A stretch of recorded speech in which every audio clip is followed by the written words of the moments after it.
शिर्डी येथून साईबाबाचे दर्शन घेऊन परतत असताना पिंपरी फाट्याजवळ कारचा भीषण अपघात झाला। मारुती स्विफ्ट कार चालकाचा वाहनावरील ताबा सुटल्याने कार दुभाजकावर जाऊन आदळली आणि त्यानंतर दुसऱ्या बाजूच्या लेनवर जाऊन कार आदळली आणि त्यानंतर जे काही घडलं ते भयंकरच होतं। नेमकं काय घडलं ते पुढे बघा। त्या अगोदर आपल्या चॅनलवर नवीन असाल तर चॅनलला जरूर सबस्क्राइब करा, जेणेकरून अशाच प्रकारच्या अपडेट्स या तुमच्यापर्यंत पोहोचत राहतील। शिर्डी येथून साईबाबाचे दर्शन घेऊन परतत असताना पिंपरी फाट्याजवळ कारचा भीषण अपघात झाला।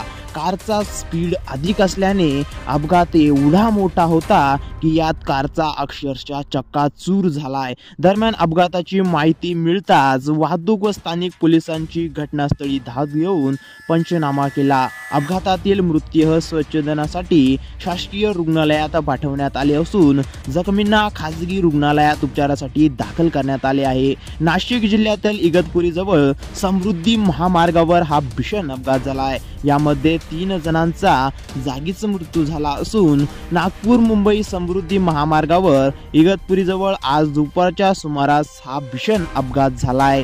त्या दुर्घटनेत 3 जणांचा मृत्यू झाला असून इतर 3 जण जखमी झाल्याची माहिती। अपघातातील जखमींना जवळील रुग्णालयात उपचारासाठी दाखल करण्यात आले आहे। देशातील रस्ते मार्ग विस्तारीकरण होत आहे, मात्र अनेक नवीन महामार्ग बांधले जात आहेत। त्याच तुलनेने वाहनांची संख्याही वाढत आहे, मात्र वाढते दळणवळण हे वाढत्या अपघातांचे कारण बनत आहे।